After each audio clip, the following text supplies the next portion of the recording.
Alhamdulillah, hamdan katsiran thayyiban mubarakan fi. Asyhadu an la ilaha illallah wahdahu la syarikalah wa asyhadu anna Muhammadan abduhu rasuluh alladzi la nabiyya ba'da. Alhamdulillah, ikhwatu fillah. Di hari ini, malam ini kita bertemu lagi bahas sedikit tentang bagaimana menggapai negeri keabadian. Masih melanjutkan bagaimana Yaumul Hasyr ya. Sekarang bagaimana dari Utsman bin Affan, dari Abbas, Rasulullah SAW bersabda, "Aku adalah orang yang paling awal dibangkitkan dari kubur pada hari kiamat yang tiada kebanggaan. Karenanya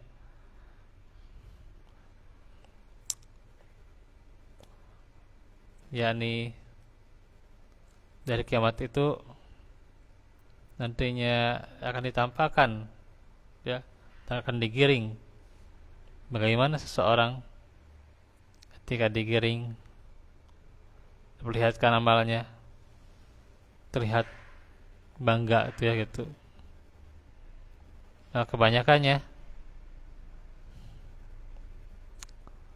bagaimana benar-benar terlihat menyesal ya.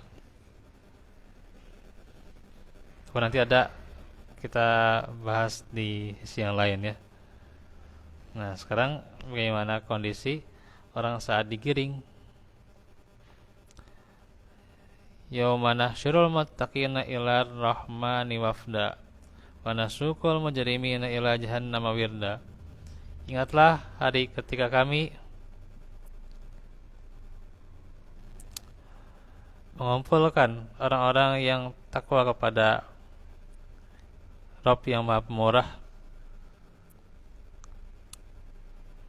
sebagai perutusan yang terhormat, dan kami akan menghalau orang-orang yang durhaka ke neraka jahanam dalam keadaan dahaga ya, kehausan. Maka Allah membedakan orang bertakwa dan orang-orang yang berbuat maksiat. Nantinya juga orang yang beriman minum dari telaga Nabi.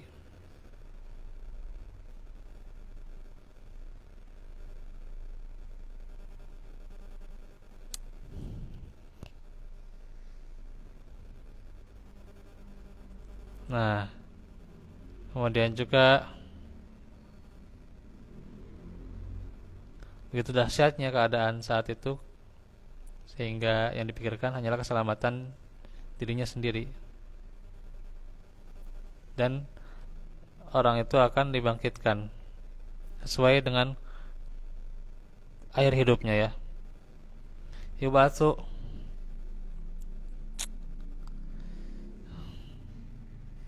kullu abdin ala ma mata alai. Setiap hamba akan dibangkitkan sesuai dengan keadaan ketika meninggal.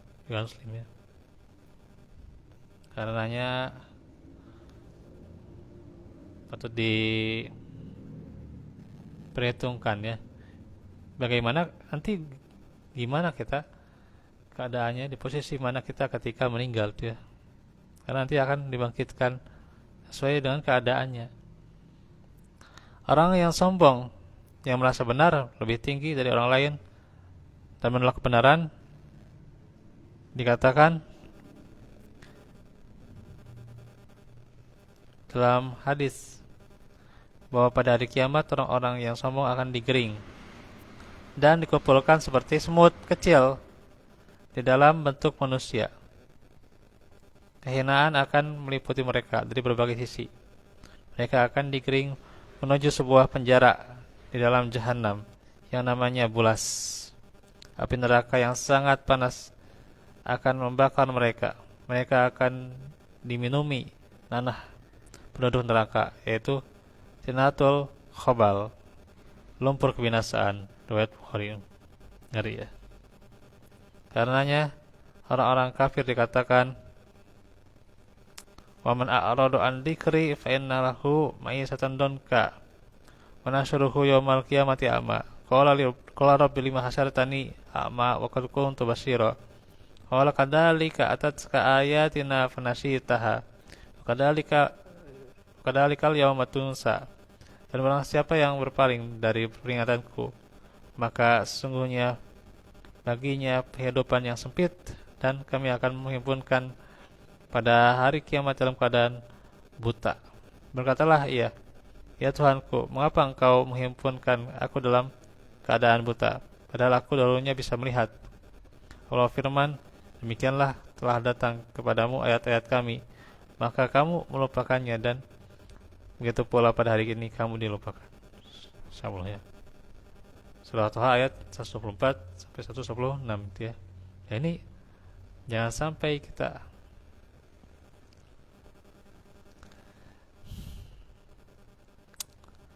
menyanyiakan ya, jangan sampai disia-siakan keimanan ini ya gitu.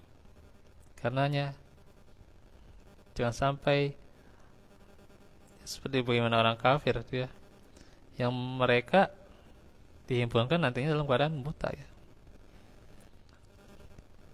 Kemudian juga dikatakan alladzina yuhsyaruna ala wujuhihim ila jahannam ulaika syarrun makana wa adallu sabila. Orang-orang yang dihimpunkan ke neraka jahanam dengan diseret atas muka-muka mereka, itulah orang yang paling buruk tempatnya dan paling sesat jalannya. Maka dikatakan, ada yang bertanya seorang sahabat, wahai Rasulullah, bagaimana cara orang kafir itu dibangkitkan dan dikumpulkan pada hari kiamat, nanti berjalan di atas wajahnya? Maka beliau menjawab, bukankah zat yang telah membuatnya berjalan di atas kedua kakinya ketika hidup di dunia berkuasa pula untuk membuatnya berjalan di atas wajahnya pada hari kiamat kelak. Riwayat Muslim ya. Waliyahzubillah. Kemudian dikatakan Qatadah, demi kemuliaan Rabb kita sungguh benar-benar Allah Maha Kuasa untuk melakukannya tuh ya. Berjalan apa? Dengan wajahnya sendiri. Seret ya. Maka orang kafir diseret wajahnya karena menurut para ulama, orang kafir itu tidak mau bersujud ketika di dunia itu ya. Sehingga mereka dihinakan itu ya. Nah itu.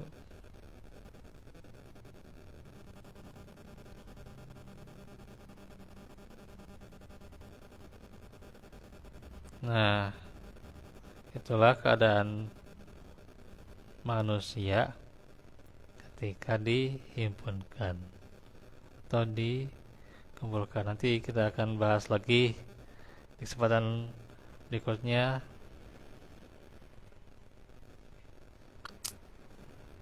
Dalam pembahasan menggapai negeri keabadiannya, ini masih panjang ya. Wallahu minkum wallahu fikum. Rabbana atina fid dunya hasanah benar Rabbana atina wal karama wa ila dalam taqwa afaf bagina Allah. Aku lakum lihada wa astaghfirullah li wa lakum. Wassalamualaikum warahmatullahi wabarakatuh.